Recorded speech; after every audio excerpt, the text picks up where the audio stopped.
सारे सीरीज़ के एपिसोड्स हम लोग दे रहे हैं और इसके लाइव स्ट्रीम आज होगा। आज से नए चैनल पर स्ट्रीम कर रहा हूँ मैं। नए चैनल पर इसके आगे के एपिसोड डेली अवेलेबल हो जाएंगे। जिसको सुनना है सुन सकता है आगे के एपिसोड्स को। बाकी जो इस पर ऐसे ही सुनना चाहता है सुनता रहेगा, बट लाइव स्ट्रीम वाले में डेली सबके एपिसोड एक एक अपलोड होगा। और लिंक टेलीग्राम के चैनल के थ्रू मिल जाएगा। टेलीग्राम की लिंक हमने इस चैनल पे दे रखा है, वहाँ से आप लोग ज्वाइन कर लेना। 9 बजे से 5 बजे तक होता है सुबह के। बाकी स्टार्टिंग होते हैं पूरे एपिसोड्स की। इसके आगे के एपिसोड डेली डाले जाएंगे उस पर, और बाकी का नॉर्मली अपलोडेड यहीं पर होंगे। और बहुत जल्द हम लोग एप्लीकेशन का लिंक भी टेलीग्राम पे देंगे। अलेक्स ने जैसे ही नगीना को छोड़ दिया, डायनमो और कमल के चेहरे पर अचानक बदलाव आ गया। यह उनका सुरक्षित बच निकलने का ताबीज़ था। वे इसे ऐसे कैसे जाने दे सकते थे। उन्होंने बिल्कुल भी परवाह नहीं की कि अलेक्स ने नगीना क्यों छोड़ दिया, और तुरंत आगे बढ़कर उसे पकड़ने की कोशिश करने लगे। रुको! गंगा ने गरजते हुए विंड इंटेंट छोड़ा और हवा में छलांग लगाई। एक 6 सितारा जुड़ा हुआ स्वॉर्ड और तिरछे नीचे की ओर आया। 7 लेयर वाले फायर ड्रैगन इंटेंट के साथ नगीना और डायनमो की ओर बढ़ा। अजीब बात यह थी कि जबकि यह वही हमला था, सुपरनैचुरल एबिलिटी की शक्ति पहले से काफ़ी कमज़ोर लग रही थी। ऐसा लग रहा था जैसे गंगा की ऊर्जा खत्म हो रही हो। लेकिन डायनमो और दूसरा व्यक्ति अभी-अभी 6 सितारों की अलाइनमेंट को देख चुके थे और गहराई से प्रभावित हुए थे, इसलिए उन्हें विश्वास था कि यह कुछ ऐसा है जिसे वे रोक नहीं सकते। इसलिए उन्होंने फिर से आगे बढ़ने की हिम्मत नहीं की और बिना किसी हिचक के तुरंत नगीना को पकड़ने का प्रयास छोड़ दिया और तेजी से पीछे हट गए। गंगा ने अपनी शीर्ष गति से हरेकेट करते हुए तुरंत नगीना के सामने प्रकट हुआ। उसने मेरिडियन सीलिंग टेक्निक का इस्तेमाल किया, नगीना को कई बार छूकर पूरी तरह से रोक दिया और उसे और कोई कदम उठाने से रोक दिया। फिर वह कुछ दर्जन मीटर पीछे हटकर रूबीना के पास खड़ा हो गया। बूम! साथ ही 6 सितारों ने एक पंक्ति में जमीन पर हमला किया, जिससे ये जोर जोर से हिल गई, जैसे भूकंप आया हो। 6 सितारों की अलाइनमेंट से ऊर्जा फटी, धूल धुआं उड़ गया और सैकड़ों मीटर लंबी, कई दसियों मीटर चौड़ी दरार बन गई, जिसकी गहराई अज्ञात थी। गर्जना, गायन, स्वॉर्ड डोमेन में दूर दूर तक डेमोनिक बीस्ट्स की दहाड़ें सुनाई दी। स्पष्ट रूप से यह संकेत था कि स्वॉर्ड डोमेन में पावरफुल डेमोनिक बीस्ट्स बैटल से सतर्क हो गए हैं। हालांकि ध्वनियां दूर दूर थीं, फिर भी वे जल्द ही पहुंचने वाले थे। क्या हुआ? एलेक्स ने सिर हिलाया, आश्चर्यचकित दिखते हुए। किसी अजीब वजह से सामने का दृश्य अचानक बदल गया और उसने खुद को एक बॉटमलेस अबिस के पास पाया। एक विशाल काली डेमोनिक हैंड उसे अबिस में खींचने की कोशिश कर रही थी, और वह मुश्किल से उस हाथ से बचा। लेकिन जैसे ही उसने अपनी डिवाइन सेंस को एक्टिवेट किया, सामने का दृश्य बदल गया। अबिस गायब हो गया और वह वापस स्वॉर्ड डोमेन में आ गया। वह होश में आया, सामने का दृश्य स्पष्ट रूप से देखा और समझा कि उसने जो अभी देखा वह सब एक इल्यूजन था। सीनियर ब्रदर शू। गंगा के हमले से बचने के बाद डायनमो और कमल जल्दी से एलेक्स के पास गए और भौहें ताने पूछने लगे, अभी क्या हुआ? तुमने अचानक नगीना को हॉस्टेज क्यों छोड़ा? एलेक्स का चेहरा गंभीर था और उसने कोई रैश मूव करने की हिम्मत नहीं की। उसने दूर से गंगा की ओर देखा, फिर रूबीना की ओर और गहरी आवाज में बोला, उनमें से एक स्पिरिचुअल अटैक्स का इस्तेमाल कर सकता है। मुझे अभी स्पिरिचुअल एनर्जी के हमले से इल्यूजन में फंसना पड़ा। क्या मानसिक हमला? डायनमो और कमल चौंक गए और उनकी नज़रें गंगा और रूबीना पर एप्रहेंशन से भर गईं। मानसिक हमला साइलेंट और स्टेल्थी होता है, बिना किसी निशान के मारता है, और डिफेंड करना असंभव होता है। यहाँ तक कि स्ट्रॉन्गेस्ट स्पिरिचुअल पावर वाले एलेक्स भी इसका सामना नहीं कर सकते, और वीकर स्पिरिचुअल पावर वाले डायनमो और कमल तो और भी कम बच सकते थे। वे स्थिर खड़े रहे, डर के मारे मूव नहीं कर रहे थे, कहीं डिवाइन सेंस से हमला ना हो जाए। अनजाने में गंगा का सी ऑफ कॉन्शियसनेस पूरी तरह से केओस में था और उसे गंभीर डैमेज हुआ था। रिकवरी में अज्ञात समय लगेगा। पीक ऑफ परसेप्शन तक एडवांस होने के कारण उसकी डिवाइन सेंस 10,000वें स्तर तक पहुंच चुकी थी। उसने अपनी सी ऑफ कॉन्शियसनेस में वॉर्टेक्स बनाया और 20,000वें स्तर की डिवाइन सेंस अनलीश की, जिससे परसेप्शन के पीक पर किसी भी कल्टिवेटर को क्रश किया जा सकता था। फिर भी ये स्पिरिचुअल पावर कंडेंसेशन रेल्म के डिवाइन सोल वाले कल्टिवेटर की तुलना में अभी भी कमतर थी। बविचिंग टेक्निक्स का कला एलेक्स और डायनमो के खिलाफ बहुत प्रभावी नहीं थी। अभी गंगा ने अपनी सी ऑफ कॉन्शियसनेस को डैमेज करने का रिस्क उठाकर एलेक्स को बविल्डरिंग टेक्निक में फंसाया, लेकिन ये केवल बहुत थोड़े समय के लिए था। दूसरी पार्टी तुरंत बिना किसी नुकसान के रिकवर हो गई। खुद को भी सिवियर डैमेज हुआ था, जिसे गंभीर इंजरी कहा जा सकता है। उसकी ट्रू एसेंस और बॉडी पर कंट्रोल बहुत कम हो गया, और वह अपनी कॉम्बैट पावर पूरी तरह से नहीं इस्तेमाल कर सकता था। इसके अलावा, डायनमो और बाकी को नगीना को पकड़ने से रोकने के लिए उसने अपनी मरिडियंस को खतरे में डाल दिया और 6 स्टार्स इन अ रो का इस्तेमाल किया। हालांकि उसने डायनमो और उसके साथी को इंटरसेप्ट किया, इस समय उसकी सैकड़ों मरिडियंस टूट गई थी, जिससे वह अपनी ट्रू एसेंस और एनर्जी को फ्रीली सर्कुलेट नहीं कर सकता था, और अपने फिजिकल बॉडीज ब्लड और ची की शक्ति नहीं दिखा सकता था। अर्थात वह टेम्पररीली अपने spiritual attack, true essence, star energy और फिजिकल ब्लड और की को मोबिलाइज नहीं कर सकता था, और उसकी कॉम्बैट पावर लोएस्ट पॉइंट पर पहुंच गई थी। वह शायद ट्रांसेंडेंट रेल्म के कल्टिवेटर को भी हरा ना पाए। हालांकि उसकी पेल कम्प्लेक्शन के अलावा वो पूरी तरह नॉर्मल दिख रहा था, जिससे दूसरी पार्टी अब भी सतर्क रही। मरिडियन सीलिंग टेक्निक के उपयोग के बाद गंगा ने तुरंत नगीना के पेट पर पाम स्ट्राइक किया और एक्यूपॉइंट्स दबाकर पावरफुल मेडिसिनल फोर्स को बाहर निकाला। फिर उसने नगीना को हीलिंग पिल का 1/5वां हिस्सा दिया और कठिनाई से अपनी ट्रू एनर्जी सर्कुलेट की ताकि नगीना मेडिसिनल इफेक्ट्स से न्यूट्रलाइज हो सके। नगीना का कम्प्लेक्शन सुधरा और उसने भौहें तानी और कहा, यंग मास्टर, आपने मुझे क्यों बचाया? मुझे ब्रदर जुनाव के साथ जाने दीजिए।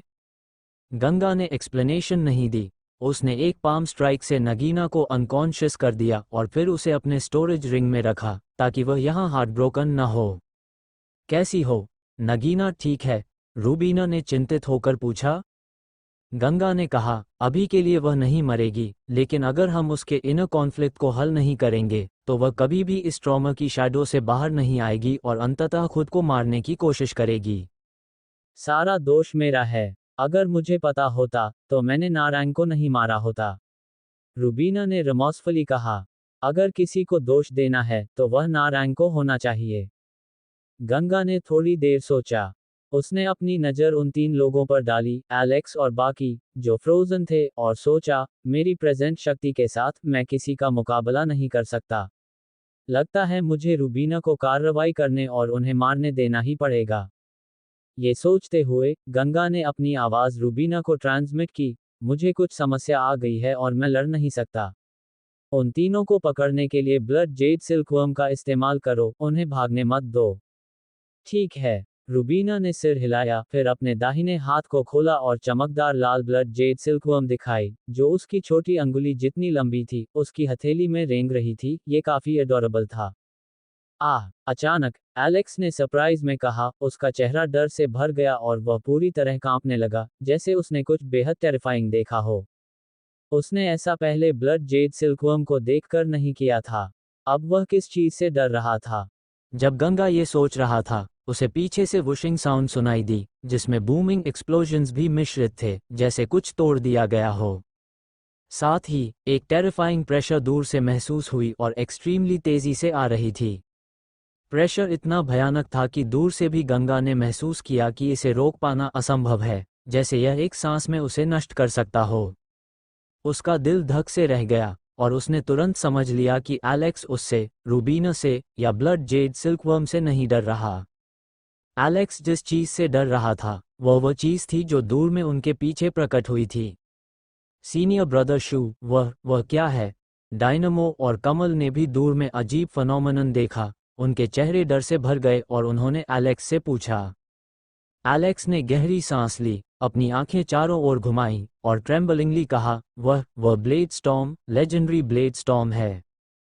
जैसे ही एलेक्स ने नगीना को छोड़ दिया, डायनमो और कमल के चेहरे और भी गंभीर हो गए। उनकी आंखों में गहरा डर झलक रहा था, जैसे वे सीधे मौत का सामना कर रहे हों। लोटस एकेडमी के डिसाइपल स्वॉर्ड टूम को सबसे अच्छी तरह जानते थे।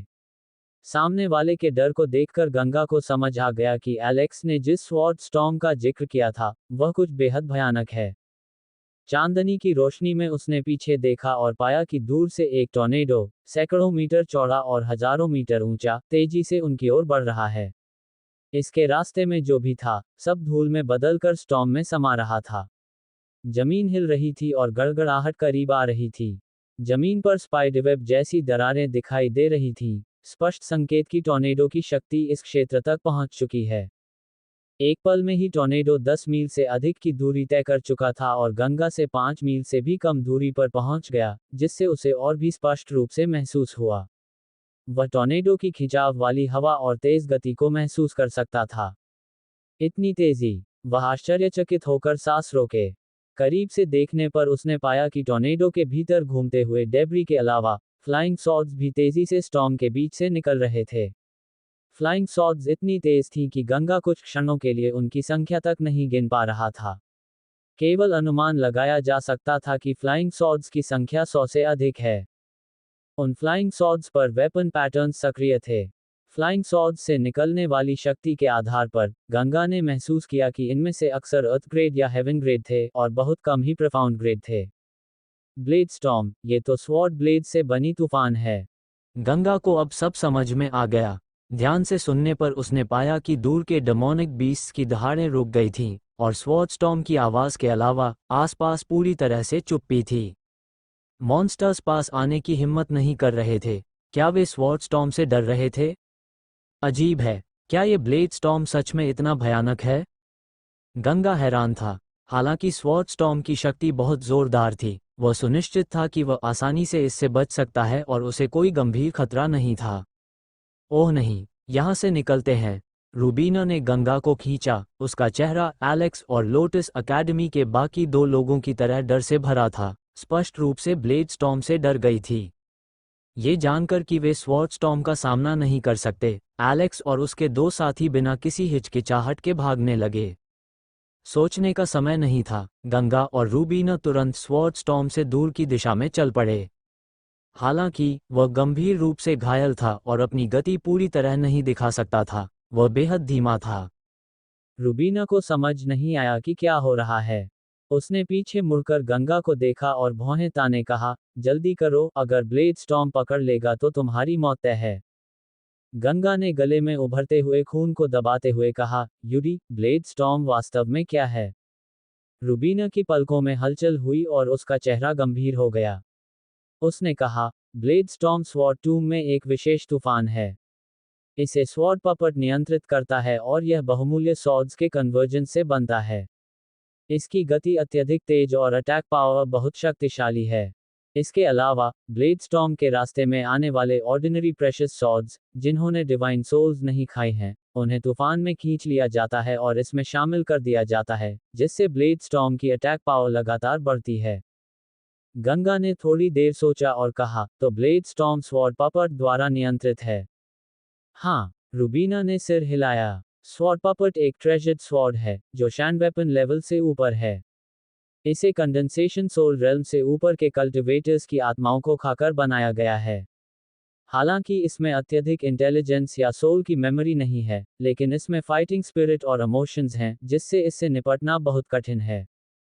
गंगा ने पीछे देखा और देखा कि स्वॉर्ड ब्लेड्स का तूफान बढ़ता और करीब आता जा रहा था, और उसकी शक्ति तेजी से बढ़ रही थी। उसमें कन्वर्जिंग फ्लाइंग सॉर्ड्स की संख्या भी बढ़ती दिखाई दे रही थी। उसने मन ही मन सोचा, अजीब है, क्या स्वॉर्ड पपट वास्तव में इतना शक्तिशाली है? गंगा, जल्दी करो, इतनी धीमी गति क्यों है? रूबीना ने देखा कि गंगा उसके साथ नहीं चल पा रहा और चिंता में उसे अर्जिंग किया। गंगा ने कहा, चिंता मत करो, मैं ठीक हूँ। जल्दी ब्लड जेड सिल्कवर्म छोड़ो, फीनिक्स स्पिरिट एकेडमी के लोग भाग ना पाएं। रूबीना ने सोचा कि गंगा हर मामले में उससे बेहतर है, इसलिए उसके पास कोई योजना जरूर होगी, इसलिए वह धीमा था। उसने चिंता करना बंद कर दिया। ब्लड जेड सिल्कवर्म, चलो। रूबीना ने अपना हाथ लहराया और ब्लड जेड सिल्कवर्म को हिडन वेपन की तरह फेंक दिया। ये बेहद तेज थी और सबसे नज़दीकी डायनमो पर हमला किया। डायनमो जल्दी से बचा, लेकिन ब्लड जेड सिल्कवर्म बहुत तेज था और उसके सिर में प्लॉप की आवाज के साथ घुस गया। वह हिल गया और जमीन पर गिर पड़ा। एलेक्स ने डायनमो की ओर डर के साथ देखा। इस समय स्वॉर्ड ब्लेड्स के तूफान से बचना बहुत मुश्किल था, लेकिन उसे गंगा और रूबीना से भी बचाव करना था। क्या वह वास्तव में आज यहाँ मरने वाला था?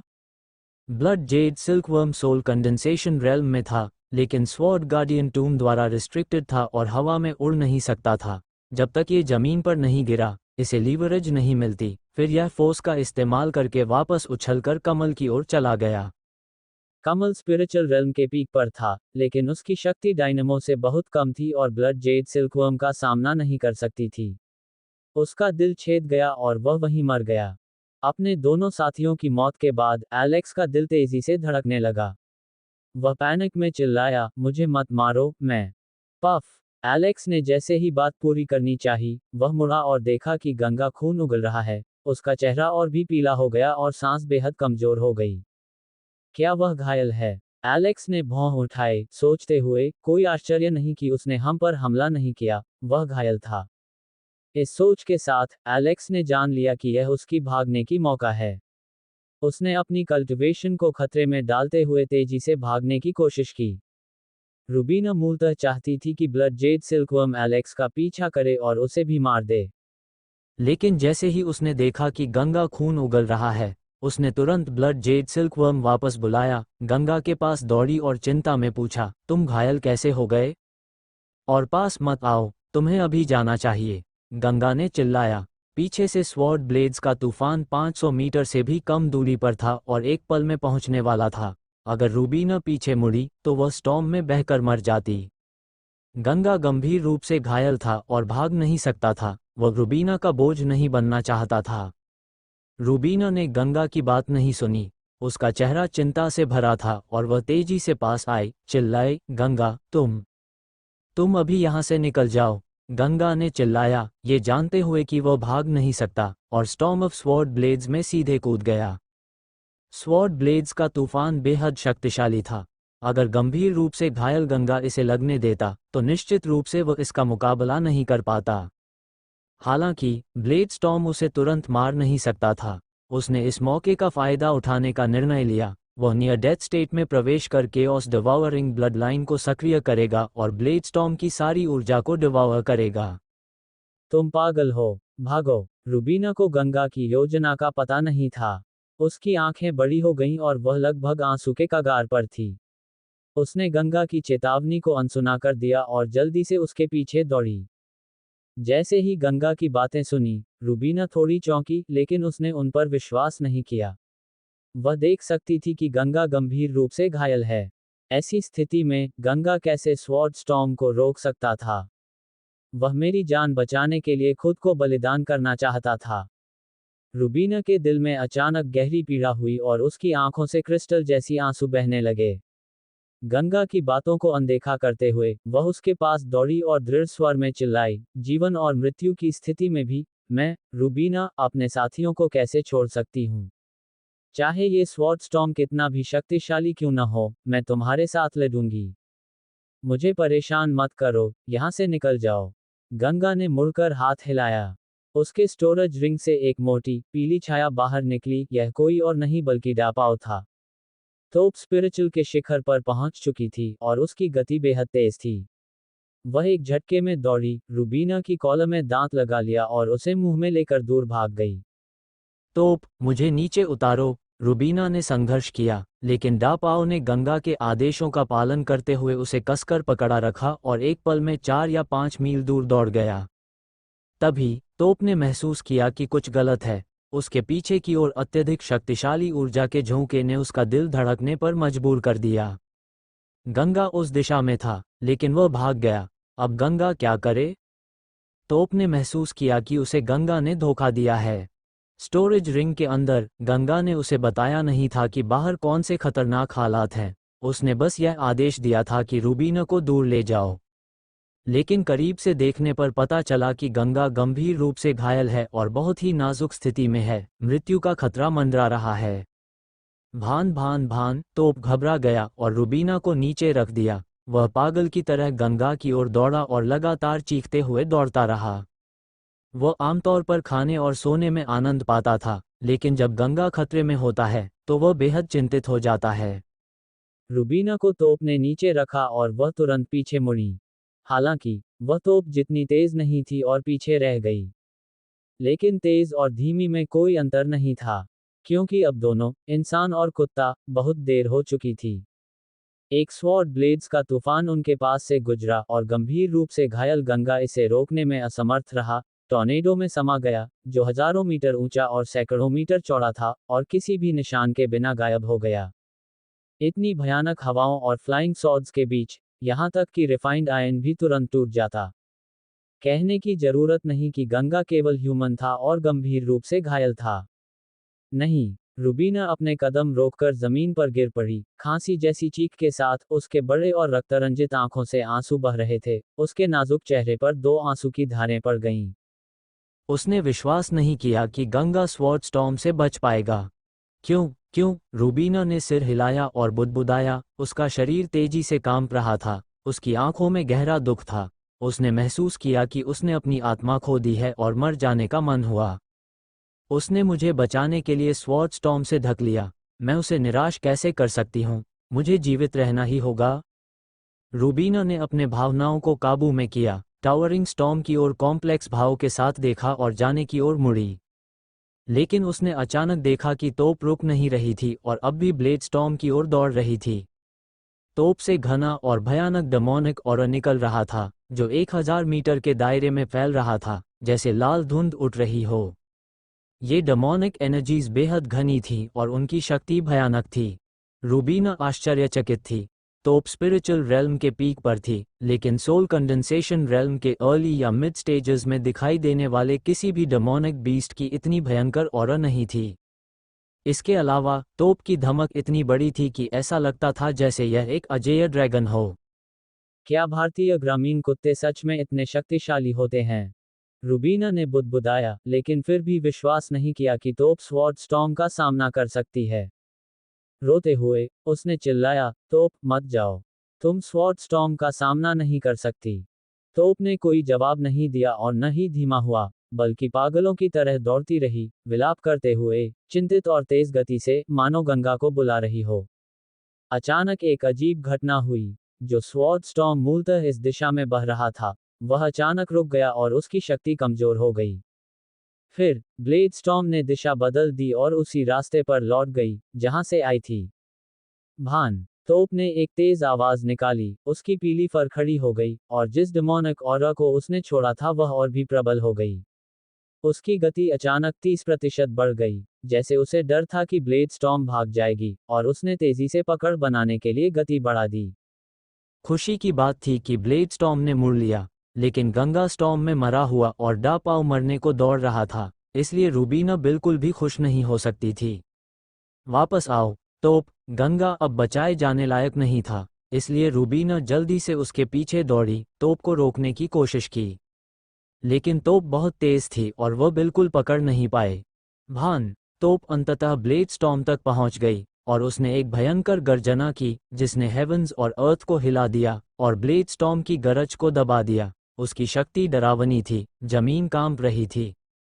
तोप सीधे तूफान में छलांग लगी, उसका मोटा पीला आकार तुरंत स्टॉर्म में समा गया। जैसे ही स्टॉर्म घूमा, वह एक झटके में गायब हो गई, चाहे श्रेडेड हो या नहीं। स्टॉर्म में हल्का क्रिम्सन रंग झिलमिलाकर गायब हो गया। नहीं, तोप। रूबीना का शरीर कांप रहा था और वह असहाय महसूस कर रही थी, लेकिन फिर भी उसने अपनी गति पूरी लगाई और स्वॉर्ड स्टॉर्म का पीछा किया। क्यों पीछा कर रही थी? क्या हम बस खुद को मारने जा रहे हैं? उसका मन नहीं जानता था कि वह इसे क्यों पकड़ रही है। उसका सारा ध्यान सिर्फ ब्लेड स्टॉर्म को पकड़ने पर था। पकड़ने के बाद क्या करना है, वह बाद में देखेगी। समस्या ये थी कि ब्लेड स्टॉर्म की गति बहुत तेज थी, और वह कुछ ही क्षणों में कई मील पार कर रही थी। रूबीना न केवल पीछा नहीं कर पा रही थी, बल्कि लगातार पीछे गिर रही थी। जल्दी ही, ब्लेड स्टॉर्म गायब हो गई। लेकिन रूबीना ने हार नहीं मानी। जहां भी स्वॉर्ड ब्लेड्स का तूफान गुजरा, सब कुछ नष्ट और कचरा हो गया। उसने इन रास्तों का पीछा जारी रखा। गंगा, डा पाओ, तुमने ऐसा क्यों किया? रूबीना चिल्लाई, उसकी आवाज में रोते हुए। वह बस कल्पना नहीं कर सकती थी कि किसी के लिए मरने का अनुभव कैसा होता है। इसके अलावा, एक तोप, एक डेमोनिक बीस्ट, भी गंगा के लिए अपनी जान जोखिम में डालने के लिए तैयार थी। ये सब रूबीना के दिल पर गहरा प्रभाव डाल रहा था। गर्जना। वे कितनी दूर तक गए, यह कोई नहीं जानता। वे स्वॉर्ड करज डोमेन के करीब पहुंच रहे थे, तभी अचानक बाईं ओर से एक गर्जना हुई। रूबीना का दिल एक धड़कन के लिए रुक गया और उसके पास कोई विकल्प नहीं था बल्कि रुकना पड़ा, क्योंकि वो गर्जना सोल कंडेंसेशन रेल्म के लेट स्टेज के एक डेमोनिक बीस्ट से आई थी। हालांकि रूबीना के पास ब्लड जेड सिल्कवर्म थी, फिर भी वह जुवेनाइल स्टेज में थी। वह अभी भी सोल कंडेंसेशन रेल्म के लेट स्टेज के डेमोनिक बीस्ट का मुकाबला नहीं कर सकती थी। मैं क्या करूं? रूबीना ने भौहें ताने, ये तय नहीं कर पा रही थी कि ब्लेड स्टॉर्म का पीछा जारी रखा जाए या अपनी जान बचाने के लिए भागा जाए। तलवारों के तूफान के बीच गंगा बेहोश हो गया। उड़ती हुई तलवारें तूफान के साथ घूम रही थीं, लगातार उसकी त्वचा, हड्डियों, नसों और मांस को चीर रही थीं। उसका चेहरा पूरी तरह बिगाड़ हो गया था और अब पहचानना मुश्किल था। उसकी सांसें भी बेहद कमजोर थीं और ऐसा लग रहा था जैसे वह मौत के कगार पर हो। तूफान के केंद्र में, बाहर से अदृश्य, 7 तलवारें हवा में खड़ी थीं, एक वृत्त बनाती हुई धीरे धीरे घूम रही थीं। ब्लेड स्टॉर्म की शक्ति का सोर्स ये 7 तलवारें थीं। इन 7 तलवारों में से 5 एक पैटर्न वाली शैन वेपन्स थीं और 2 पैटर्न वाली शैन वेपन्स।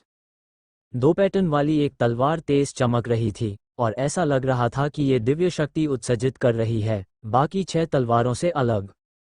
ये 2 पैटर्न वाली शैंग्रेड स्वॉर्ड एक स्वॉर्ड पापर थी, जिसने कंडेंसेशन रेल्म के एक कल्टिवेटर की डिवाइन सोल को निगल लिया था और इसलिए इसमें बुद्धि थी।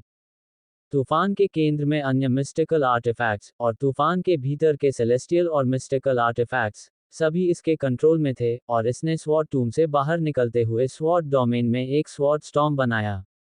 2 पैटर्न वाली शैंग की स्वॉर्ड पपट विशेष रूप से मजबूत नहीं थी, लेकिन स्वॉर्ड स्टॉर्म को कंडेंस करने के बाद इसकी शक्ति भयानक थी। कंडेंसेशन रेल्म के डेमोनिक बीस्ट्स और ह्यूमन इसका सामना मुश्किल से कर सकते थे और केवल अपनी जान बचाकर भाग सकते थे। ये व्यक्ति केवल स्पिरिचुअल रेल्म के पीक पर है, लेकिन वह कुछ खास है, वह अभी भी जीवित है। 2 पैटर्न वाली शैन लेवल स्वॉर्ड पपट ने ह्यूमन जैसी आवाज में बोला, अपने आप से बड़बड़ाते हुए। हालांकि स्वॉर्ड पपट ने डिवाइन सोल की यादें इनहेरिट नहीं की थीं, लेकिन इसमें डिवाइन सोल के मालिक की आवाज, सोचने का तरीका और उसकी बुद्धि का एक 10वां हिस्सा मौजूद था। ये बुद्धि का स्तर भले ही खास ऊंचा नहीं था, लेकिन स्वॉर्ड पपट को स्वॉर्ड टूम में एक अदूसरे अस्तित्व बनाता था, जिससे ये डेमन रेस के बराबर खड़ा हो सकता था। बेशक, स्वॉर्ड पपट्स और डेमोनिक बीस्ट्स आमतौर पर शांतिपूर्वक सहअस्तित्व रखते हैं और संघर्ष नहीं करते। इसके अलावा, स्वॉर्ड पपट्स द्वारा निली गई कुछ डिवाइन सोल्स मूल रूप से डेमोनिक बीस्ट्स की थीं। इनका उद्देश्य बाहरी खतरों के खिलाफ एकजुट होना और सभी बाहरी लोगों को समाप्त करना है। तूफान के केंद्र में 2 पैटर्न वाली शैन वेपन स्वॉर्ड पपट ने और भी तेज रोशनी छोड़ी और 7 शैन वेपन्स की घूर्णन गति बढ़ गई, अचानक तूफान की शक्ति बढ़ा दी। स्वॉर्ड पपट ने कहा, ऐसा होने पर तुम्हें मर जाना चाहिए। तभी एक रोटेटिंग ब्लैक वॉर्टेक्स अचानक गंगा के शरीर पर प्रकट हुआ, जो तूफान में बह रहा था, जैसे वॉइड में एक ब्लैक होल, और एक भयानक अट्रैक्शन छोड़ रहा था। यह अट्रैक्शन ऑब्जेक्ट्स को खींचता नहीं है, बल्कि तूफान के भीतर की ऊर्जा को केओटिक ब्लैक होल की ओर खींचता है। तूफान अभी भी घूम रहा था, लेकिन इसके भीतर फ्लाइंग सॉर्ड्स की गति तेजी से घटने लगी और उनकी ऊर्जा वॉर्टेक्स में प्रवेश कर गंगा द्वारा निगल ली गई। तुरंत बाद, तूफान के केंद्र में 7 तलवारें धीमी हो गईं, उनकी ऊर्जा एक विस्पी फॉर्म में समेटी गई और गंगा की ओर वुश करते हुए ब्लैक होल वॉर्टेक्स में समा गई। गंगा अभी भी बेहोश था, लेकिन उसने जो भी ऊर्जा अब्जॉर्ब की, वह अपने आप उसकी खुद की ऊर्जा में परिवर्तित हो गई, और यह उसके मेरिडियंस और शरीर को तेजी से रिपेयर कर रही थी और उसकी इंजरीज को हील कर रही थी। क्या हो रहा है? तूफान के केंद्र में स्वॉर्ड पपट ने चिल्लाया, अलार्म, कोशिश की कि वह गंगा से जुड़े ऊर्जा का कनेक्शन तोड़े, लेकिन यह बिल्कुल नहीं कर सका और खुद पर कंट्रोल खो दिया। इसने उड़ान भरी, स्वॉर्ड पपट के 2 शैनलेवल वेपन पैटर्न सक्रिय हो गए, और ब्लेड नीचे से स्ट्राइक करती हुई गंगा से जुड़े एनर्जी बॉडी पर लगी। बूम! ध्वनि शक्तिशाली थी और एनर्जी का विस्प वाइब्रेट होकर बिखर गया। लेकिन इसके बाद भी, वे गंगा की ओर बिना कोस बदले बढ़ते रहे। क्या हो रहा है? स्वॉर्ड पपट अचंभित था। थोड़ी देर सोचने के बाद, उसने गंगा की ओर उड़ान भरी, उसकी स्वॉर्ड ब्लेड हवा में हॉवर करती हुई नीचे धकेल दी। उसे विश्वास नहीं था कि गंगा के दिल में छेद करने से वह नहीं मरेगा। हालांकि गंगा तक पहुंचने से पहले स्वॉर्ड पपट ने महसूस किया कि उसकी एनर्जी तेजी से घट रही है। अगर वह गंगा के करीब जाती रही तो पूरी तरह डिप्लीटेड हो सकती थी। और भी भयानक दृश्य सामने आया। स्वॉर्ड पपट के भीतर से एक ह्यूमन फैंटम उभरा जिसका आकार केओटिक ब्लैक होल की खींचतान से बिगाड़ हो गया और वह गंगा की ओर तेजी से बढ़ा। ये स्वॉर्ड पपट की नींव थी, एक सोल कंडेंसेशन रेल्म कल्टिवेटर की divine soul. Divine soul mystical weapon के साथ मिलकर स्वॉर्ड पपट बना। अगर डिवाइन सोल को खींच लिया गया तो स्वॉर्ड पपट केवल एक साधारण 2 पैटर्न वाली मिस्टिकल वेपन बन जाएगी, बुद्धि के बिना और केवल दूसरों द्वारा सबड्यूड और इस्तेमाल की जा सकेगी। नहीं, स्वॉर्ड पपट घबराया और तुरंत रुक गया, ऊर्जा द्वारा डिवावरिंग से बचने के लिए तेजी से पीछे हटने की कोशिश की। अफसोस, वह गंगा के बहुत करीब थी। ब्लेड बैकवर्ड उड़ गई, लेकिन उसकी आत्मा गंगा की ओर बढ़ती रही। सिजल, अचानक डिवाइन सोल और स्वॉर्ड ब्लेड का कनेक्शन टूट गया। डिवाइन सोल ने अपना होस्ट खो दिया और उसका ह्यूमन रूप तुरंत ब्लर्ड हो गया। जैसे ही यह गंगा के पास पहुंचा, ये डिवाइन कॉन्शियसनेस में खींच गया और डिवाइन सोल का कोई निशान नहीं बचा। एक वुश के साथ डिवाइन सोल केओटिक वॉर्टेक्स में अब्जॉर्ब हुआ और फिर गंगा के शरीर में ट्रांसफॉर्म हो गया। प्रेजेंट में केओस डिवावरिंग ब्लडलाइन डिवाइन सेंस को एनहांस नहीं करता। गंगा द्वारा अब्जॉर्ब की गई कोई भी एनर्जी केवल उसके शरीर को रिस्टोर नहीं करती, बल्कि बाकी की एनर्जी भी ट्रू एसेंस में परिवर्तित हो जाती है। इसलिए दूसरों की डिवाइन सोल्स को अब्जॉर्ब करने से गंगा को सोल कंडेंसेशन रेल्म में ब्रेक थ्रू करने में मदद नहीं मिलती। स्वॉर्ड पपट अपनी डिवाइन सोल खोने के बाद केवल एक सामान्य 2 पैटर्न वाली मिस्टिकल वेपन बन गई, तूफान में सबमर्ज्ड और अन्य फ्लाइंग सॉर्ड्स के साथ घूम रही थी।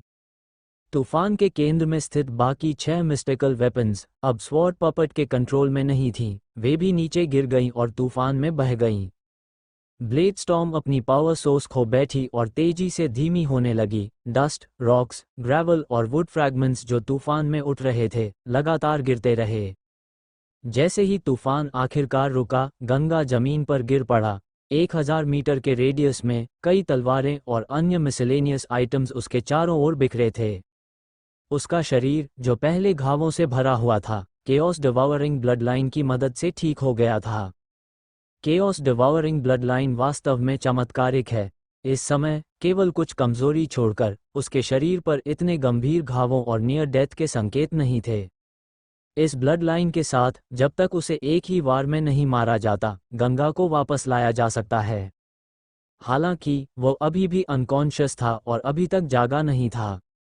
भान भान भान कुत्तों की आवाज सुनाई दी और फिर दूरी में एक विशाल पत्थर के नीचे से एक तोप बाहर निकली।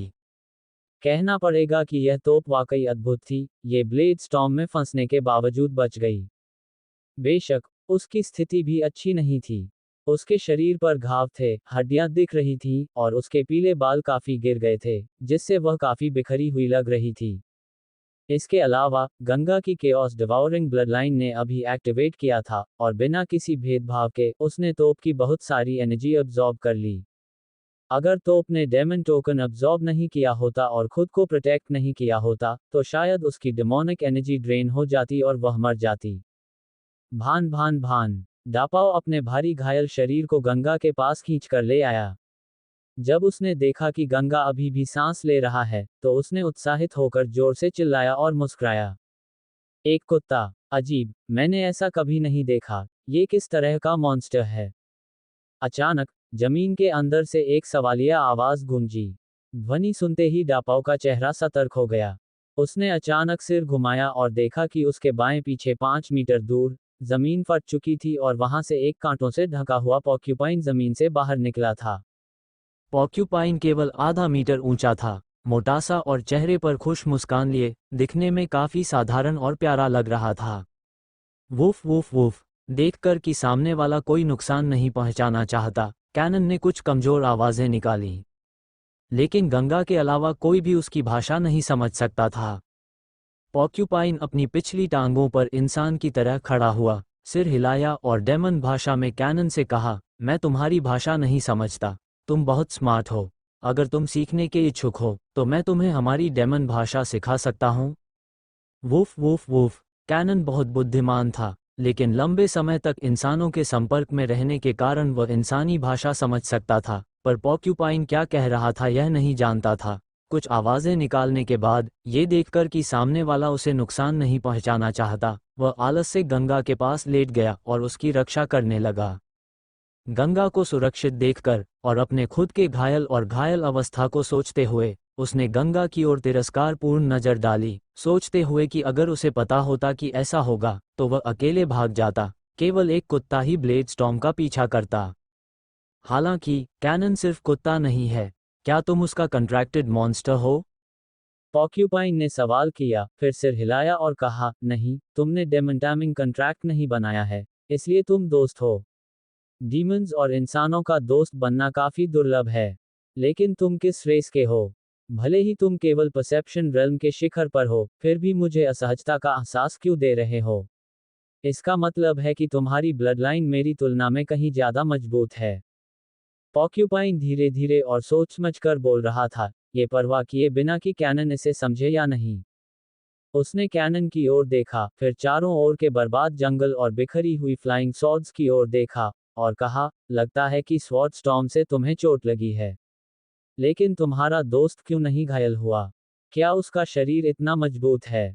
Woof woof woof. कैनन ने पॉर्क्यूपाइन की ओर अपनी आंखें घुमाईं, जैसे सोच रहा हो कि यह बहुत लंबा चौड़ा बोल रहा है और चाहता था कि यह चुप हो जाए। ही। पॉर्क्यूपाइन मुस्कुराया, बिल्कुल गुस्सा नहीं हुआ, और अचानक उसके शरीर से डेमोनिक एनर्जी का एक विस्फोट हुआ, जिसने उसके पूरे रूप को ढक लिया। डेमोनिक एनर्जी के प्रभाव में उसकी आकृति बदलने लगी। जब डेमोनिक एनर्जी उसके शरीर में समा गई, तो वह ह्यूमन रूप में बदल गया। केवल वॉइड रेल्म के डेमोनिक बीस्ट्स ह्यूमन रूप में बदल सकते हैं। ये दिखने में दयालु और सौम्य पॉर्क्यूपाइन वास्तव में वॉइड रेल्म का डेमोनिक बीस्ट है। वॉइड रेल्म के डेमोनिक बीस्ट्स केवल स्वॉर्ड टूम के स्वॉर्ड हार्ट डोमेन में प्रकट हो सकते हैं। दूसरे शब्दों में, गंगा और डैपाओ को स्वॉर्ड स्टॉर्म ने बहा दिया और स्वॉर्ड हार्ट डोमेन के खतरनाक क्षेत्र में पहुंचा दिया। पॉर्क्यूपाइन के ह्यूमन रूप में बदलने के बाद वह बहुत लंबा नहीं था, केवल लगभग 1.6 मीटर। शिवम टासा था, उसके चेहरे पर नर्म डबल चिन झूल रही थी और उसकी गर्दन दिखाई नहीं दे रही थी। उसकी पेट बाहर निकली हुई थी, जैसे वह इतना मोटा हो कि मुश्किल से चल सकता हो। वह शानदार कपड़े पहनता था और जेवर पहने हुए था, जिससे वह एक छोटे शहर के अमीर आदमी जैसा लग रहा था। जब कैनन ने पॉर्क्यूपाइन को बदलते देखा, उसकी आंखों में अजीब सी चमक आए। पॉर्क्यूपाइन अपनी अंगुली पर एक बड़ा, चमकता हुआ जेमस्टोन रिंग पहन रहा था, जिससे उसने एक एलिक्सिर की बोतल निकाली। उसने अपनी हथेली में एक गोली डाली, कैनन की ओर बढ़ा और मुस्कुराते हुए कहा, यह एक गोली है जो मैंने बनाई है। तुम्हारी चोटें बहुत गंभीर हैं, ये गोली लेने के बाद तुम्हारा जल्दी इलाज हो जाएगा। कैनन ने अपनी नाक पॉर्क्यूपाइन के पंजे पर लाकर सूंघा। ये पक्का करने के बाद कि यह एक हीलिंग पिल है, उसने अपनी जीभ मोड़ी और गोली निगल ली। सचमुच, उसके शरीर की चोटें आंखों से दिखने वाली गति से भरने लगी, और उसकी बॉडीज एनर्जी तेजी से ठीक हो रही थी। Woof woof. कैनन ने पॉर्क्यूपाइन की ओर 2 बार भौंकते हुए जैसे आभार व्यक्त किया। कोई बात नहीं। पॉर्क्यूपाइन हंसा और कैनन से कहा, ये स्वॉर्ड करज डोमेन है, जहां कई वॉइड रेल्म के डेमोनिक बीस्ट सक्रिय हैं। वे बीस्ट्स मुझसे बात करने जितने आसान नहीं हैं। तुम्हारे लिए यहाँ रहना बहुत खतरनाक है, इसलिए मैं सुझाव देता हूँ कि तुम मेरे साथ मेरी केव में चले जाओ और पूरी तरह से ठीक होने के बाद ही बाहर निकलो। कैनन पॉर्क्यूपाइन की डेमन भाषा नहीं समझ सकता था और ब्लैंक नजरों से उसे देखता रहा। संकेत और समझाने के बाद पॉर्क्यूपाइन ने आखिरकार गंगा को एक हाथ से उठाया और जंगल में ले गया। कैनन ने पॉर्क्यूपाइन की ओर देखा, फिर उसके चारों ओर बिखरी हुई सॉर्ड्स की ओर। कुछ पल हिचकिचाने के बाद उसने एक 2 पैटर्न्ड मिस्टिक वेपन उठाई और फिर उसके पीछे चल पड़ा। ध्यान भटकते हुए गंगा ने किसी को बोलते हुए सुना, लेकिन यह इंसानी भाषा नहीं थी, ये डेमन रेस की भाषा थी। चारों ओर की हवा कुछ हद तक नम और डेमोनिक ऑरा से भरी हुई थी, जो सोल कंडेंसेशन रेल्म के डेमोनिक बीस्ट की पहुंच से परे अत्यधिक सघन थी। तीव्र शारीरिक दर्द कम हो गया था, और एलेक्स पर बविचिंग टेक्निक के जबरदस्ती प्रयोग से हुई उसकी चेतना की अव्यवस्था भी काफी हद तक ठीक हो गई थी। इसके अलावा स्वॉर्ड पपट की एनर्जी को अवशोषित करने के कारण गंगा का कल्टिवेशन स्तर भी बढ़ गया, और वह सोल कंडेंसेशन रेल्म के शिखर पर पहुंच गया। उसे केवल अपना डिवाइन सोल कंडेंस करना है ताकि वह स्मूथली सोल कंडेंसेशन रेल्म में प्रवेश कर सके। बेशक, सोल कंडेंसेशन रेल्म में प्रवेश करने का सबसे कठिन हिस्सा अपना डिवाइन सोल कंडेंस करना है। इसके विपरीत, अपने कल्टिवेशन स्तर में सुधार करना और अपनी ट्रू एसेंस बढ़ाना काफ़ी सरल है। अपनी मेरिडियन सर्कुलेशन को समायोजित करने के बाद गंगा ने अपनी आंखें खोलीं। उसके दृश्य में एक विशाल केव दिखाई दिया, लेकिन ये काफ़ी साधारण था, जिसमें केवल कुछ पत्थर के बने फर्नीचर थे। तुम जाग गए, हंसी की एक आवाज़ गूंजी। ये डेमन रेस की भाषा में थी। गंगा उठकर आवाज़ की दिशा में देखने लगा। उसने देखा कि एक छोटा, मोटा, मिडिल एज्ड आदमी, जिसका चेहरा दोस्ताना था, मुस्कुराते हुए उसे देख रहा था। वह एक मित्रवत एहसास दे रहा था और उसकी इच्छा हुई कि वह उसके चेहरे की चर्बी चूम ले। हालांकि, सामने वाले से निकलती डेमोनिक ऑरा ने गंगा को समझा दिया। यह इंसान नहीं है, बल्कि एक डेमन है। यदि डेमन ने ह्यूमन रूप धारण किया है, तो वह वॉइड रेल्म में है। इतना शक्तिशाली व्यक्ति गंगा की प्रेजेंट क्षमता से निपटने के लिए बहुत अधिक है। सौभाग्य से, सामने वाले ने उसे नुकसान नहीं पहुंचाया और उसे वापस भी लाया, जिसका मतलब है कि सामने वाले का कोई मलिशियस इंटेंट नहीं था, इसलिए उसे नर्वस होने की जरूरत नहीं थी। मुझे बचाने के लिए धन्यवाद, सीनियर। गंगा ने गहरी नमन की और छोटे, मोटे मिडिल एज आदमी का धन्यवाद किया। पॉक्यूपाइन आश्चर्यचकित दिखाई दिया। यह उम्मीद नहीं थी कि गंगा डेमन भाषा समझ पाएगा। उसने मुस्कुराते हुए कहा, मेरा नाम प्रीतम है, तुम मुझे जो चाहो बुला सकते हो। वैसे, मैंने तुम्हें बचाया नहीं, मैं बस तुम्हें अपनी केव में ले आया। गंगा ने फिर भी कृतज्ञतापूर्वक कहा, मैं बेहोश था, और अगर सीनियर की मदद नहीं होती, तो शायद मुझे अन्य डेमोनिक बीस्ट खा जाते, इसलिए, सीनियर अभी भी मेरा उद्धार करता है। Woof woof woof. ठीक उसी समय, एक कुत्ते ने भौंका और अरपाव उत्साहित होकर कमरे में दौड़ा, गंगा पर झपटा और गंगा के चेहरे को चाटने लगा। कैनन। गंगा आश्चर्यचकित हुआ। उसने उम्मीद नहीं की थी कि कैनन यहाँ होगा। उसे स्पष्ट रूप से याद था कि उसने कैनन को रूबीना को ले जाने के लिए कहा था, और फिर वह बेहोश हो गया, लेकिन उसे नहीं पता था कि क्या हुआ। तुम यहाँ क्या कर रहे हो? गंगा ने ह्यूमन भाषा में स्विच किया और कैनन से पूछा। Woof woof woof. कैनन ने गंगा की ओर गरजते हुए भौंका, और गंगा को समझ में आ गया कि क्या हो रहा है। वह कैनन की ओर देखकर, जिसके पीले बाल अभी तक उगे नहीं थे, काफी प्रभावित हुआ। उसने कैनन के सिर पर हाथ फेरते हुए कहा, अगली बार साथ मत आना। तुम मोटे कुत्ते, वैसे भी मदद नहीं कर सकते। डापाओ ने गंगा की ओर आंखें घुमाईं और कुछ बार भौंकते हुए खाना मांगा। गंगा ने झुंझलाते हुए कहा, मैंने तुम्हें पहले ही डेमन को दे दिया है, अब मेरे पास तुम्हें देने के लिए कुछ अच्छा नहीं है। ये सुनकर, डापाओ नाराज नजर आया, गंगा की ओर खीस भरी नजर से देखा, फिर मुड़कर बाहर चला गया और एक झटके में गायब हो गया। गंगा हैरान था। आमतौर पर, अगर खाने के लिए कुछ नहीं है, तो डापाओ को सोना चाहिए था। फिर वह बाहर क्यों गया? सीनियर, डापाओ कहाँ जा रहा है? गंगा ने प्रीतम से पूछा। उसका नाम कैनन था। प्रीतम मुस्कुराए और बोले, मैं एक एल्केमिस्ट हूँ। मेरी एल्केमी रूम में कुछ प्रोफाउंड पिल्स हैं। डापाओ को एनर्जी अवशोषित करने की एक खास क्षमता है। वह अब मेरी पिल्स चुरा रहा होगा।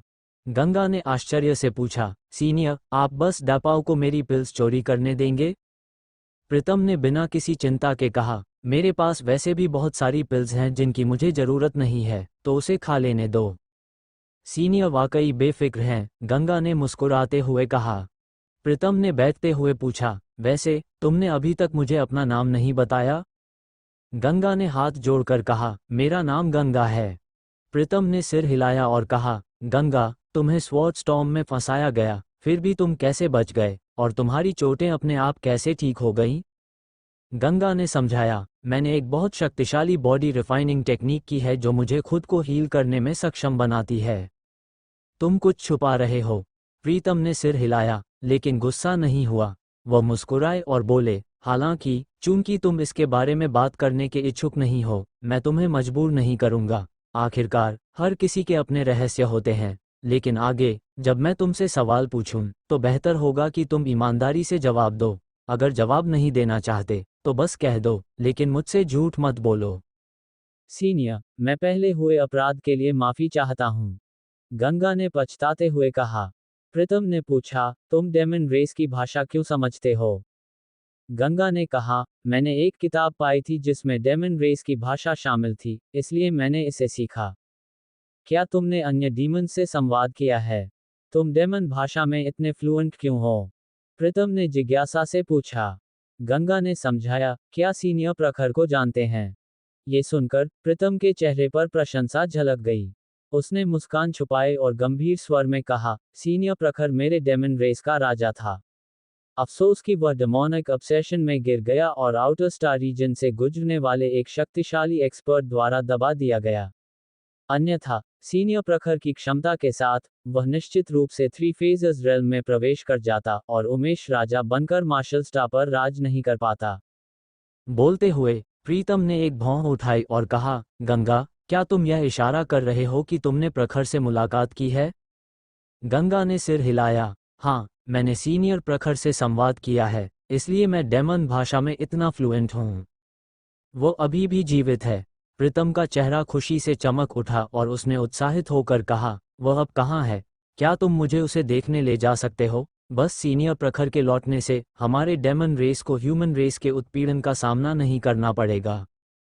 ये सुनकर गंगा थोड़ा चकित और भावुक महसूस करने लगा। प्रीतम, जो वॉइड रेल्म में एक सम्मानित कल्टिवेटर था, ने वास्तव में दावा किया कि उसे ह्यूमन रेस ने तंग किया। ये दर्शाता है कि रेसेस के बीच संघर्ष पहले ही अत्यंत तीव्र हो चुका था। डीमंस ह्यूमंस को मारते हैं और ह्यूमंस डीमंस को मारते हैं, ये सब स्वाभाविक लगता है और लड़ाइयाँ कभी नहीं रुकती, किसी को इसमें कुछ गलत नहीं लगता। लेकिन गंगा समझ गया कि ब्लैक स्टार पर ह्यूमनता का पूर्ण प्रभुत्व है। डेमन रेस कोई बुद्धिमान रेस नहीं है।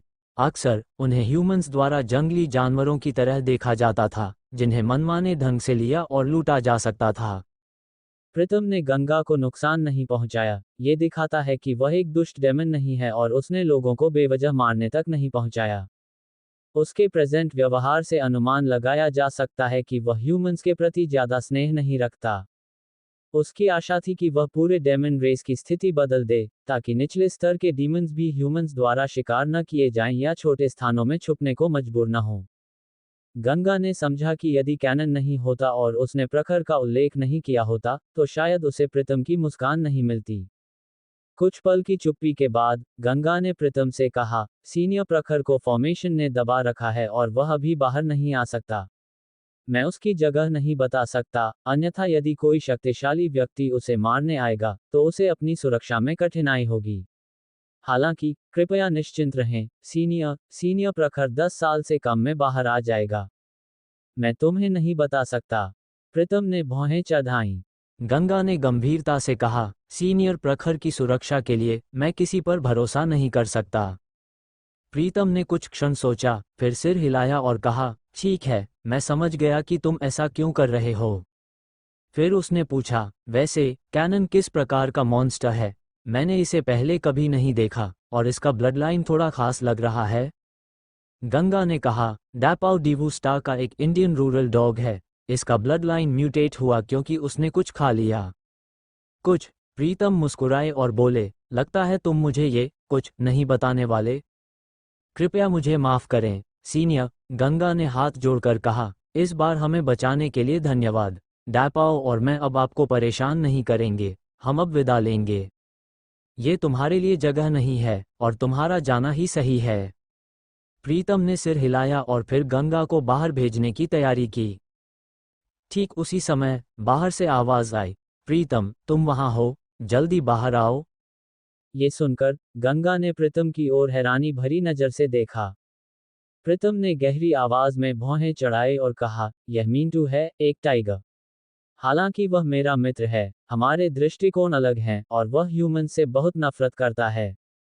यहाँ बाहर मत जाओ और जो भी करो उसे तुम्हें खोजने मत दो, अन्यथा वह निश्चित रूप से तुम्हें मार देगा। गंगा ने पछताते हुए कहा, आपकी चिंता के लिए धन्यवाद, सीनियर।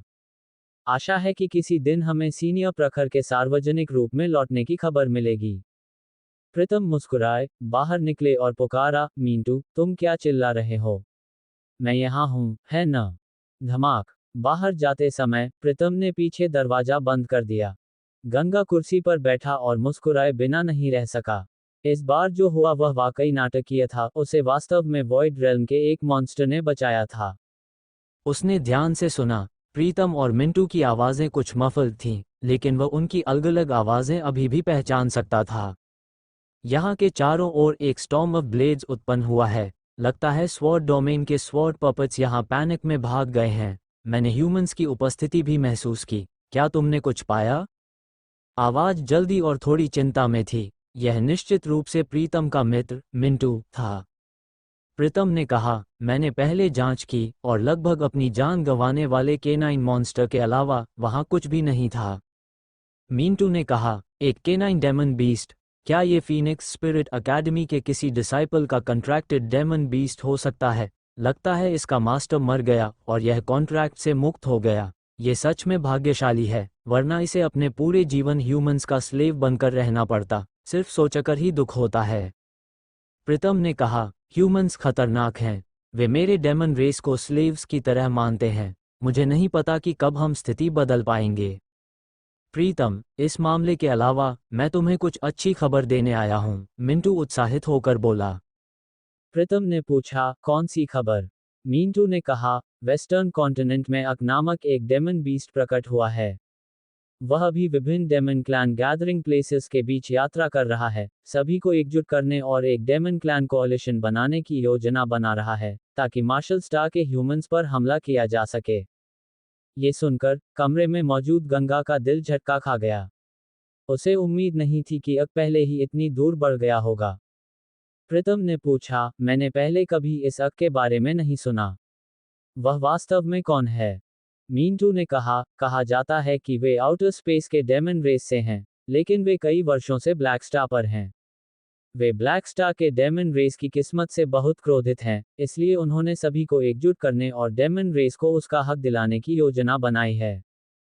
प्रीतम थोड़ी देर रुके, फिर पूछा, अक कितना शक्तिशाली है? मिंटू ने कहा, ये पहले ही ह्यूमन रूप लेने में सक्षम हो चुका है, लेकिन मैं इसकी स्पेसिफिक लेवल के बारे में पूरी तरह सुनिश्चित नहीं हूँ। प्रीतम ने सिर हिलाया और सोचा, इतनी शक्ति ह्यूमंस के खिलाफ डेमन रेस का नेतृत्व करने के लिए पर्याप्त नहीं है। मिंटू ने कहा, मैंने सुना है कि एके नेता बनने का इरादा नहीं रखता। उसने बस सभी डीमंस को एकजुट किया है और सेना का नेतृत्व करने वाला डेमन किंग उन डीमंस में से चुना जाएगा जो अनडाइंग रेल्म में है। प्रीतम ने कहा, फिर भी हम ह्यूमंस को हरा नहीं सकते। केवल 3 फेजेस रेल्म के एक्सपर्ट्स ही उमेश का सामना कर सकते हैं। अगर हम जल्दबाजी करेंगे तो हमारी डेमन रेस केवल और अधिक मौतों का सामना करेगी और प्रेजेंट स्थिति में बदलाव नहीं होगा। हम बस कुछ नहीं कर सकते क्या? मिंटू ने नाराज होकर कहा, कम से कम एकजुट होकर हम डेमन रेस का रुख दिखा सकते हैं। भले ही हम उमेश की सत्ता को पलट न सकें या ब्लैक स्टार के शासक न बन सकें, फिर भी हम कुछ ह्यूमंस को मार सकते हैं। प्रीतम ने भौहें चढ़ाई और कहा, साधारण ह्यूमंस को मारने का क्या फायदा? साफ समझो, तुम डेमन हो, ह्यूमन नहीं। तुम्हें ह्यूमंस की परवाह क्यों करनी चाहिए? मेरी राय में ब्लैक स्टार के सभी ह्यूमंस को मिटा देना चाहिए, केवल हम डीमंस बचे रहें। मिंटू ने चिढ़ते हुए कहा, मैं अब तुमसे बात नहीं करने वाला, मैं जा रहा हूँ। ये सुनकर गंगा चिंता किए बिना नहीं रह सका। वह शैतान अक फिर से डेमन रेस को विद्रोह के लिए उकसा रहा था। डेमन रिज माउंटेन्स में हुई दंगों की याद अभी भी ताज़ा थी। अंत में डेमन रिज माउंटेन्स में सभी डेमन बीस्ट्स नेब्युलर शिप द्वारा नष्ट कर दिए गए थे। अक का असली उद्देश्य केवल डेमन कॉज इकट्ठा करना और अपनी कल्टिवेशन लेवल को बढ़ाना था। इस बार डेमन रेस को उकसाने का उसका उद्देश्य अन्य कारणों से होना चाहिए। मिंटू को विदा करने के बाद प्रीतम लौटे और गंगा से कहा, मिंटू ने यहाँ ह्यूमन उपस्थिति महसूस की और मुझे खोजने आया। मैंने उसे पहले ही भेज दिया है। तुम्हें और डापाओ को भी यहाँ से जाना चाहिए। गंगा हिले नहीं और गंभीरता से कहा, सीनियर, मैं सीनियर माओ के साथ आपकी बातचीत को सुनने के लिए माफी चाहता हूँ। सीनियर माओ की बात के आधार पर मुझे आपको कुछ बताना है। क्या बताना चाहते हो? प्रीतम ने आश्चर्यचकित होकर पूछा। गंगा ने कहा, सीनियर माओ ने जिस का उल्लेख किया वह अत्यंत विश्वासघाती डेमन है। जब वह वेस्टर्न कॉन्टिनेंट में था उसने डेमन रिज माउंटेन्स के डेमन बीस्ट्स के बीच दंगा भड़काया और अंततः सभी डीमंस की मृत्यु का कारण बना। गंगा ने वेस्टर्न कॉन्टिनेंट में हुई घटनाओं को प्रीतम को विस्तार से बताया। इसमें प्रखर का सामने आना और एलिसन की मृत्यु की कहानी शामिल थी। स्वॉर्टूम में डेमन रेस को जानकारी से अलग रखा गया था और प्रीतम ने इस खबर के बारे में कभी नहीं सुना था। ये तो छोड़ो कि डेमन रिज माउंटेन्स में डेमन रेस लगभग समाप्त हो चुकी थी। गंगा की बातें सुनकर उसके मोटे चेहरे पर मुस्कान गायब हो गई और उसके स्थान पर गंभीरता छा गई।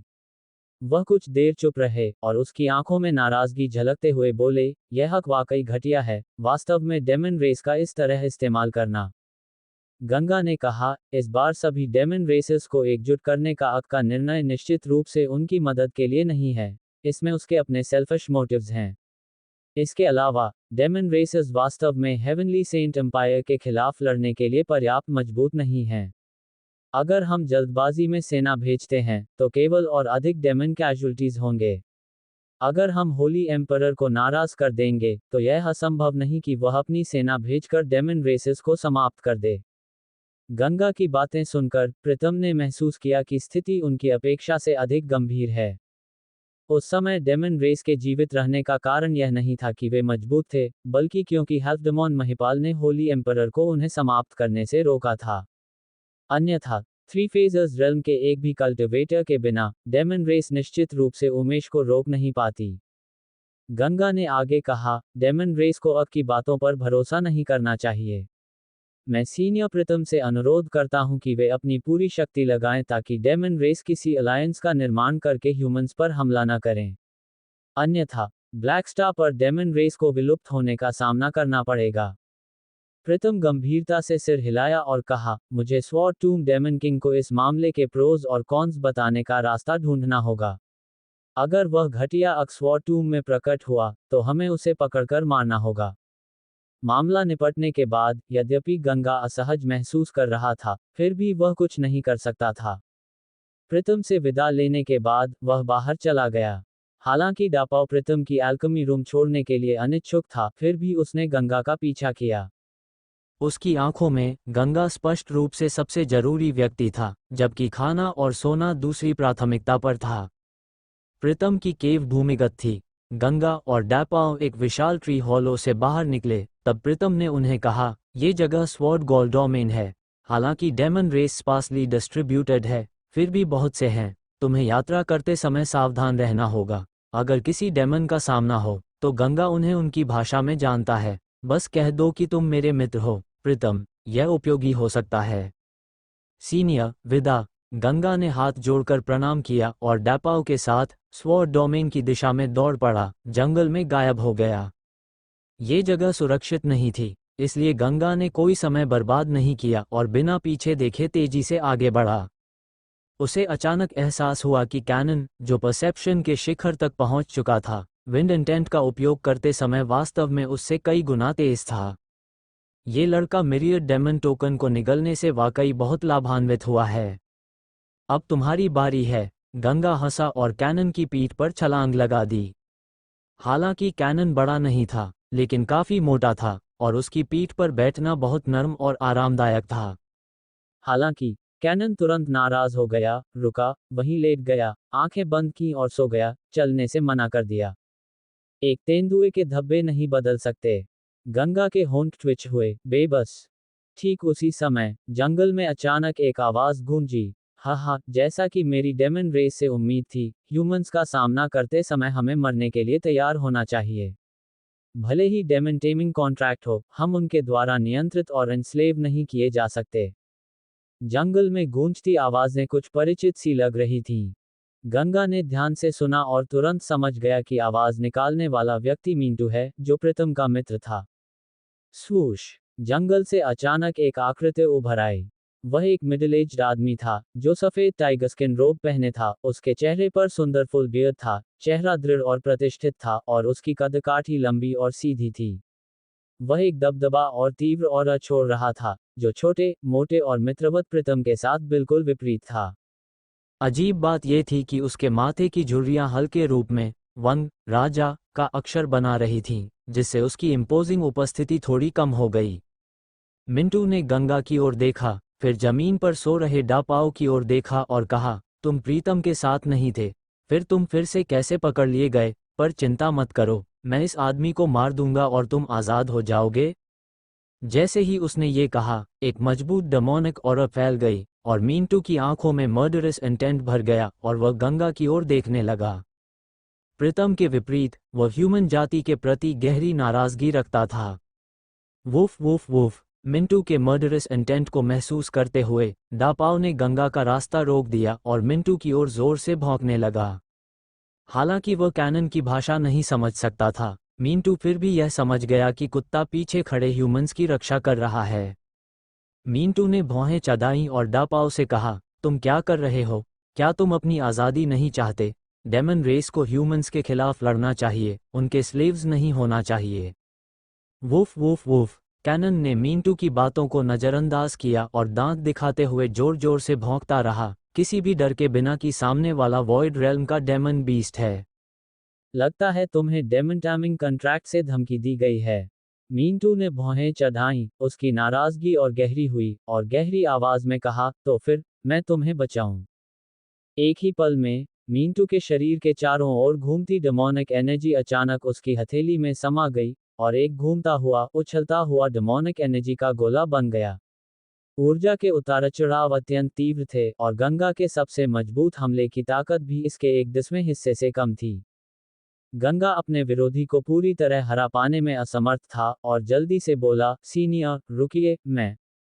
बूम! मिंटू ने निर्णायक रूप से हाथ उठाया और गंगा की सुनने की कोई धैर्य नहीं थी। उसने हथेली को लहराया और उसकी हथेली की डेमोनिक एनर्जी गंगा की ओर कैनन बॉल की तरह बढ़ गई। वॉइड रेल्म तक पहुंच चुके डेमोनिक बीस्ट्स केवल ह्यूमन रूप में नहीं बदल सकते, बल्कि डेमोनिक एनर्जी का उपयोग करने में भी बहुत उच्च स्तर के माहिर होते हैं। भले ही वे सुपरनैचुरल पावर्स में कल्टिवेशन नहीं करते, फिर भी उनके द्वारा छोड़ी गई demonic energy attacks humans cultivators की समान स्तर की सुपरनैचुरल पावर्स से कम शक्तिशाली नहीं होती। डेमोनिक एनर्जी को अपनी ओर आते देखकर गंगा का चेहरा बेहद गंभीर हो गया।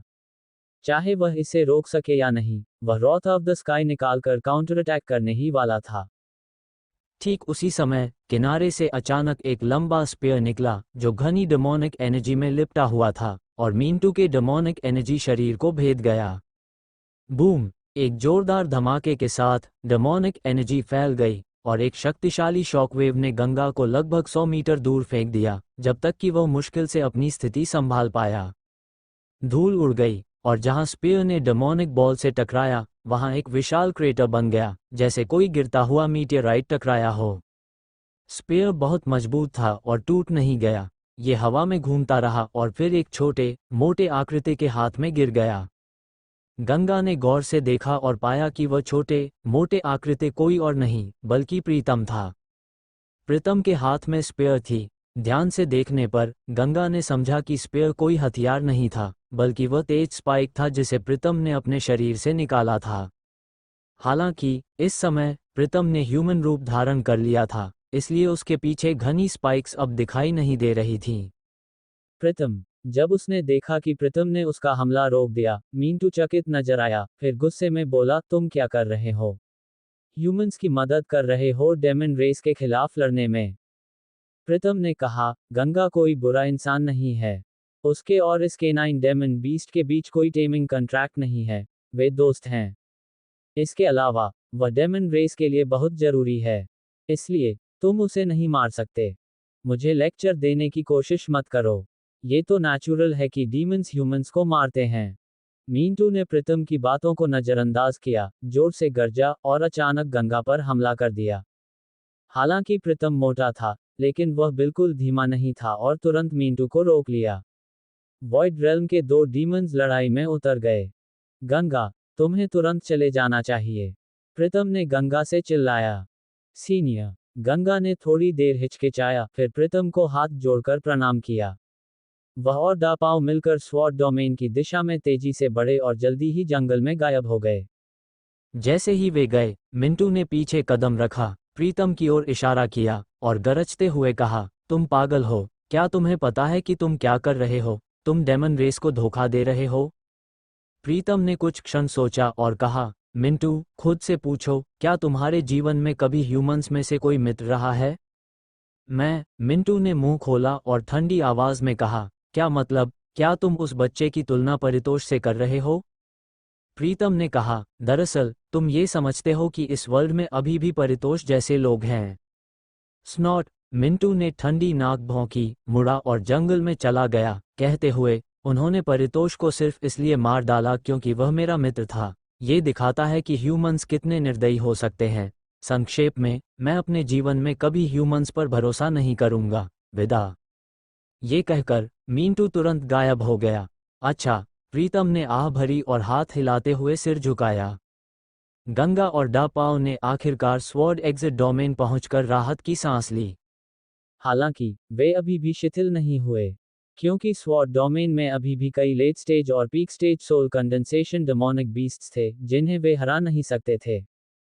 वे अपनी यात्रा जारी रखे जब तक कि वे स्वॉर्ड डोमेन और हिडन स्वॉर्ड डोमेन के बीच की सीमा तक नहीं पहुंच गए, जहां उन्होंने रुककर आराम करने की जगह ढूंढी। तुमने मेरा इतना पीछा करना वाकई दुर्लभ है। गंगा ने अपने बगल में कैनन की ओर देखा और हंसा। बिग कैनन नाराज दिख रहा था और भौंकते हुए गंगा से कह रहा था कि उसे स्टोरेज रिंग में डाल दो क्योंकि वह सोना चाहता था। गंगा ने डापाओ के सिर पर हाथ फेरते हुए कहा, सोने के लिए जल्दी मत करो।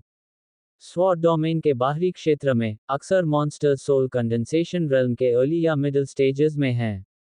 जितना अधिक हम हंट करेंगे, तुम्हारे पास उतना ही अच्छा खाना होगा। ये कहकर, गंगा ने रुककर महसूस किया कि कुछ गड़बड़ है। कैनन ने भौंकते हुए कहा, वुफ वुफ वुफ। कैनन का मतलब समझते ही, गंगा चुप हो गया, फिर सेल्फ डिप्रिकेटिंग हंसी के साथ बोला, ये हास्यास्पद है। मैं अभी अभी खतरे से बचा हूं, और मैं पहले ही डीमंस को हंट करने के बारे में सोच रहा हूं। ह्यूमंस और डीमंस के शांतिपूर्ण सहअस्तित्व का विचार पूरी तरह भूल गया है। मैं और वे डीमंस जो ह्यूमंस का शिकार करते हैं, में क्या अंतर है? वुफ वुफ वुफ, कैनन ने सहमति में सिर हिलाया। गंगा ने कैनन की ओर देखा, तो हम मॉन्स्टर्स का हंट तभी करेंगे जब वे पहले हम पर हमला करें। हालांकि, तुम्हारे पास अब और मॉन्स्टर कॉज नहीं होंगे, तुम्हें इसे अच्छी तरह से सोच लेना चाहिए।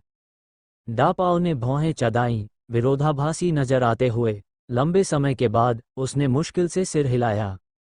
हालांकि, उसने गंगा को बताया कि क्योंकि डेमन कॉज कम है, भविष्य में उसे और अधिक पिल्स लेने की जरूरत होगी। चूंकि वो मॉन्स्टर्स का हंट नहीं करने वाला था, गंगा ने स्वॉर्ड डोमेन में लंबे समय तक रुकने का कोई इरादा नहीं किया। उसने उस नदी को पार किया जो स्वॉर्ड डोमेन को घेरे हुए थी और हिडन स्वॉर्ड डोमेन में पहुंचा। वह बाहर की ओर बढ़ा और जल्दी ही स्वॉर्ड टूम के बाहर पहुंच गया। हालांकि यह यात्रा क्षणिक प्रतीत हो रही थी, लेकिन ध्यान से सोचने पर उसने पाया कि उसने काफी कुछ हासिल किया है। ब्लेडस्टॉर्म की ऊर्जा को अवशोषित करने के बाद, उसका कल्टिवेशन स्तर स्पिरिचुअल स्टेज के शिखर तक पहुंच गया। अगला कदम यह था कि वह अपने डिवाइन सोल को कंडेंस करना शुरू करे और सोल कंडेंसेशन स्टेज में ब्रेक थ्रू करे। इसके अलावा, कैनन ने उसे 2 पैटर्न शैन वेपन उठाने में भी मदद की। हालांकि इसके पैटर्न पर 2 शैन मैग्नेटिक पैटर्न्स थे, जो शैन लेवल पैटर्न्स में टॉप टियर नहीं थे, फिर भी यह एक 2 पैटर्न वाला शैन वेपन था, जो काफी अच्छा था। अंत में, उसे अक और डेमन रेस के गठबंधन के बारे में जानकारी भी मिली। शैन वेपन्स बनाने वाले वेपन रिफाइनर्स बहुत कम हैं, इसलिए शैन वेपन्स बेहद कीमती हैं। मुझे अपने इस 2 पैटर्न वाले शैन वेपन का इस्तेमाल तब तक हल्के में नहीं करना चाहिए जब तक कि यह बिल्कुल आवश्यक न हो। अन्यथा, अगर सोल कंडेंसेशन रेल्म के मिड स्टेज से ऊपर के कल्टिवेटर्स को इसके बारे में पता चल गया, तो वे निश्चित रूप से इसे छीनने आएंगे, और फिर अनंत परेशानी होगी। गंगा ने अपने हाथ में रखी ग्रे स्वॉर्ड को देखा, जो एक मैग्नेट जैसी दिखती थी, उसे कुछ देर खेला और फिर अपने स्टोरेज रिंग में डाल दिया। उसने इस 2 पैटर्न वाले मिस्टिकल वेपन का नाम रखा मिस्टिक मैग्नेटिक स्वॉर्ड। स्वॉर्ड टूम की ओर देखते हुए, गंगा के चेहरे पर चिंता झलक रही थी और उसने धीरे से कहा, रूबीना और मैं अलग हो गए। मुझे नहीं पता कि वह स्वॉर्ड टूम में है या बाहर आ गई है। कुछ देर सोचने के बाद, गंगा ने यहाँ रुकने का फैसला किया। अगले 2 हफ्तों में, गंगा ने शैन मैग्नेटिक स्वॉर्ड को अच्छी तरह से समझा और इस दौरान उसने 9 स्टार्स अलाइनमेंट का अभ्यास किया, इस डिवाइन एबिलिटी को अगले स्तर तक बढ़ाया और 8 स्टार्स अलाइनमेंट तक पहुंच गया। एक स्टार अपग्रेड अटैक पावर को काफ़ी बढ़ा देता है। हालांकि यह mid stage soul condensation cultivator को आसानी से मात देने के लिए पर्याप्त नहीं था। गंगा को पूरा विश्वास था कि अपनी सभी क्षमताओं के कारण वह एक सामान्य mid stage soul condensation cultivator को हराने में अच्छी संभावना रखता था। समय बीतता गया, लेकिन गंगा ने स्वॉर्ड टूम से कोई भी व्यक्ति बाहर आते नहीं देखा। वह अनायास ही यह सोचने लगा कि शायद रूबीना को कुछ हुआ हो। एक और आधा महीना बीत गया, और जब अभी भी कोई खबर नहीं मिली, तो गंगा ने सोचा कि क्या उसे स्वॉर्ड टूम जाकर उसे ढूंढना चाहिए। हालांकि स्वॉर्ड टूम का क्षेत्र विशाल है और वहां फ्लाइंग से जाना संभव नहीं है। अगर वह इसे खोजने गया तो अकेले पूरी तरह हेल्पलेस होता। यूडी, तुम्हारे साथ बिल्कुल कोई दुर्घटना नहीं होनी चाहिए। गंगा चुपचाप प्रार्थना करने लगा और रूबी काउंटी छोड़ने से पहले एक पास की सिटी में रुकने का फैसला किया। वह पूर्व की ओर से प्रवेश किया, लेकिन अब वह नॉर्थवेस्ट की ओर बाहर आ रहा था। उसने तुरंत प्रस्थान किया और निकटतम शहर हैंशी सिटी पहुंच गया। स्वॉर्ड पपेट्स के अलावा स्वॉर्ड टूम में बड़ी संख्या में डीमंस भी रहते हैं, जिनमें कई शक्तिशाली हैं, जिसमें वॉइड रेल्म और अनडाइंग रेल्म के भी शामिल हैं। डेमन रेस को रोकने के लिए स्वॉर्ड टूम के आसपास की सिटीज बहुत उच्च स्तर की हैं, ड्रैगन मार्शल एकेडमी के 6 शहरों की तुलना में भी अधिक। आखिरकार, डेमन रेस से संभावित खतरा अधिक है। स्वॉर्ड टूम के केंद्र में 12 मुख्य शहर इसके चारों ओर वितरित हैं। इन 12 मुख्य शहरों के सिटी लॉर्ड्स सभी वॉइड रेल्म एक्सपर्ट्स हैं, जो रॉयल फैमिली के प्रति लॉयल हैं। शहरों के अन्य ऑफिसर भी उच्च स्तर के हैं, सभी पीक या लेट स्टेज सोल कंडेंसेशन में हैं। इसके अलावा प्रत्येक मुख्य शहर के अधीन 16 काउंटी टाउन्स हैं। काउंटी टाउन्स भी अत्यंत उच्च स्तर के थे, और सिटी लॉर्ड्स आमतौर पर mid stage condensation realm cultivators होते थे, और प्रत्येक शहर में बड़ी संख्या में ट्रूप्स जमा किए गए थे। कहा जाता है कि स्वॉर्ड टूम अचानक कुल 204 शहरों में बदल गया, जिसमें 80 मिलियन सैनिकों की गैरिसन है।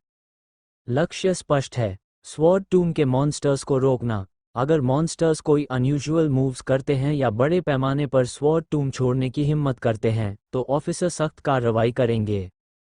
बेशक, भले ही ऑफिशियल फोर्सेस शक्तिशाली हों, वे आसानी से स्वॉर्ड टूम में जाने की हिम्मत नहीं करते। कुछ ह्यूमन कल्टिवेटर्स खजाने खोजने और डीमंस का हंट करने के लिए जा सकते हैं। हालांकि, अगर यह एक लार्ज स्केल ऑपरेशन होता, तो इसका मतलब होता डेमन रेस के खिलाफ युद्ध की घोषणा करना, जो निश्चित रूप से डेमन रेस के प्रतिरोध का सामना करेगा। इसके अलावा, स्वॉर्ड टूम के भीतर रहस्यमय डेथ स्वॉर्ड डोमेन है, जहां डीमंस छुप सकते हैं, लेकिन ह्यूमंस नहीं, क्योंकि ह्यूमंस के लिए वहां जाना लगभग हमेशा मृत्यु का अर्थ है। गंगा ने ये जानकारी हैंशी सिटी में बसने के बाद दूसरों से प्राप्त की। ये दर्शाता है कि डेमन रेस और ह्यूमन रेस के बीच संघर्ष का समाधान करना कठिन है, अन्यथा वे एक दूसरे के खिलाफ षड्यंत्र और सुरक्षा क्यों करते।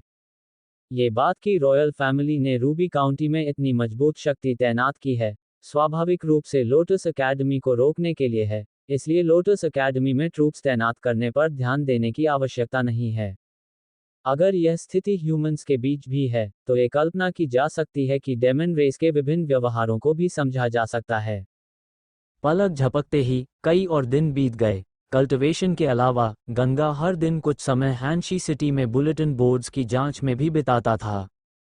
उसने रूबीना के लिए हैंशी सिटी के 100 से अधिक बुलेटिन बोर्ड्स पर मिसिंग पर्सन नोटिसेस पोस्ट करने के लिए 50,000 स्पिरिट स्टोन्स खर्च किए। अगर कोई रूबीना को देखता, तो वह उसे इनमें संपर्क कर सकता था। बेशक, वह और अधिक उम्मीद करता था कि रूबीना इस मिसिंग पर्सन नोटिस को देखे। अफसोस, कुछ दिन बाद उसे 3 पर्पल न्यूज़ मैसेजेस मिले, लेकिन एक भी रियल नहीं। उस दिन वह बुलेटिन बोर्ड पर गया और देखा कि उसने जो मिसिंग पर्सन नोटिस पोस्ट किया था, वह हटा दिया गया है। उसने भौहें चढ़ाईं और आगे बढ़ते हुए उस समवॉट फेमिलियर ऑफिसर से पूछा, भाई, मेरा मिसिंग पर्सन पोस्टर क्यों हटाया गया? जब अधिकारियों ने देखा कि यह गंगा है, तो उन्हें पता था कि गंगा ने मिसिंग पर्सन नोटिस पोस्ट करने के लिए बहुत सारे स्पिरिट स्टोन्स खर्च किए थे। उसने चारों ओर देखा, अपनी आवाज़ कम की और गंगा से कहा, भाई, सच कहूँ तो हैंशी सिटी में एक बड़ा शॉट आने वाला है।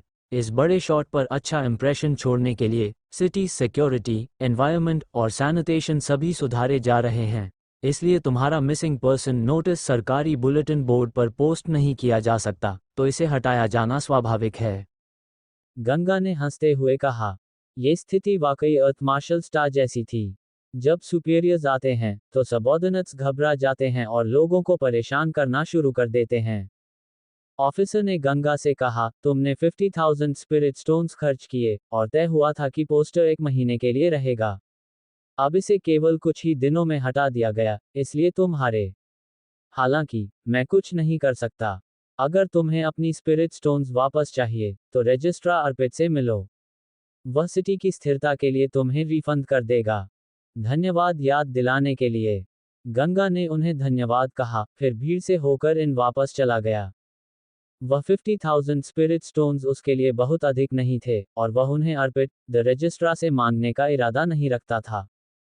हालांकि अब जब हम मिसिंग पर्सन नोटिसेस पोस्ट नहीं कर सकते तो रूबीना को कैसे ढूंढें? दूसरे विचार पर, केवल हैंशी सिटी में मिसिंग पर्सन नोटिसेस पोस्ट करने से क्या फायदा? अगर रूबीना यहाँ नहीं है तो, या शायद वह पहले ही किसी अन्य शहर चली गई हो। रूबीना की स्थिति की कंफर्म न कर पाने से गंगा को बड़ी चिंता हुई।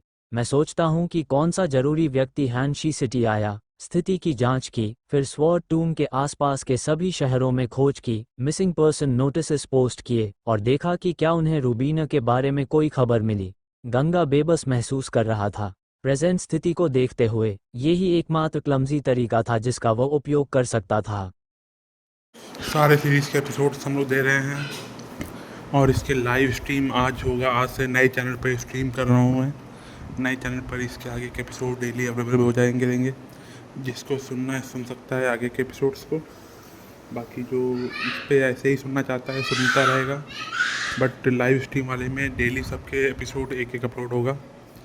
और लिंक टेलीग्राम के चैनल के थ्रू मिल जाएगा। टेलीग्राम की लिंक हमने इस चैनल पे दे रखा है, वहाँ से आप लोग ज्वाइन कर लेना। 9 बजे से 5 बजे तक होता है सुबह के। बाकी स्टार्टिंग होते हैं पूरे एपिसोड्स की। इसके आगे के एपिसोड डेली डाले जाएंगे उस पर, और बाकी का नॉर्मली अपलोडेड यहीं पर होंगे। और बहुत जल्द हम लोग एप्लीकेशन का लिंक भी टेलीग्राम पे देंगे।